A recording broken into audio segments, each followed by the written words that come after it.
भारत में अरंडी उत्पादन 11% बढ़ा, तो क्या खुल रहे हैं नए निर्यात और उद्योग के दरवाजे।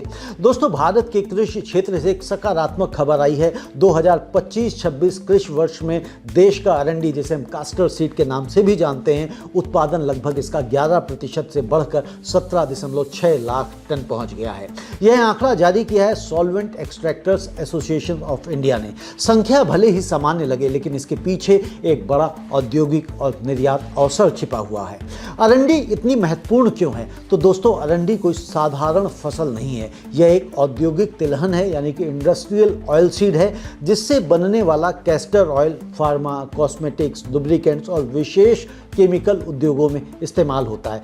भारत दुनिया के प्रमुख कैस्टर ऑयल उत्पादकों और निर्यातकों में से एक है। इसलिए उत्पादन में 11% की वृद्धि केवल खेतों तक सीमित खबर नहीं है। यह उद्योग, रोजगार और निर्यात से जुड़ी बड़ी खबर है।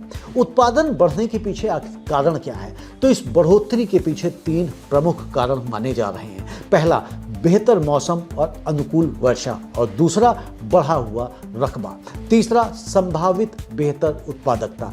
जब किसान को बेहतर दाम और स्थिर मांग दिखती है, तो वह उस फसल में अधिक निवेश करता है। अब हमें यह भी देखना है कि भारत के लिए इसका क्या महत्व है। घरेलू प्रोसेसिंग को समर्थन, तो अरंडी से कैस्टर ऑयल और उसके डेरिवेटिव्स बनाए जाते हैं। उत्पादन बढ़ने से कच्चे माल की उपलब्धता सुधरेगी और घरेलू प्रोसेसिंग उद्योग को मजबूती मिलेगी। निर्यात को बढ़ावा, तो भारत पहले से वैश्विक बाजार में मजबूत स्थिति रखता है। अधिक उत्पादन का मतलब है अधिक निर्यात अवसर, विशेषकर यूरोप, अमेरिका और एशिया के औद्योगिक बाजारों में। तीसरा, ग्रामीण आय में सुधार। अरंडी की खेती मुख्यतः गुजरात और राजस्थान जैसे राज्यों में केंद्रित है।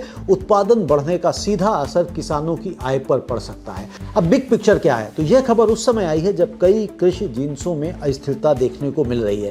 ऐसे में एक औद्योगिक फसल का मजबूत प्रदर्शन भारत की एग्री इंडस्ट्रियल क्षमता को दिखाता है। यह भी संकेत है कि भारत केवल खाद्यान्न उत्पादन में ही नहीं, बल्कि वैल्यू एडेड एग्री प्रोडक्ट्स में भी अपनी पकड़ मजबूत कर सकता है।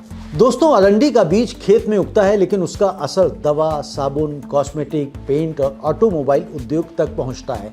एक किसान के लिए यह बेहतर आय का अवसर है, एक छोटे प्रोसेसर के लिए अधिक कच्चा माल, एक निर्यातक के लिए नए ऑर्डर और एक आम नागरिक के लिए स्थिर उद्योग और रोजगार। लेकिन हमें यह भी देखना चाहिए कि आगे की चुनौती क्या है, चैलेंजेस क्या हैं। क्या सरकार इस उत्पादन बढ़ोतरी को निर्यात रणनीति से जोड़ेगी?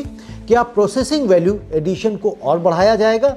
क्या किसान को स्थिर दाम मिलेंगे? यदि नीतिगत समर्थन सही दिशा में रहा, तो अरंडी क्षेत्र भारत के कृषि निर्यात मॉडल का एक सफल उदाहरण बन सकता है।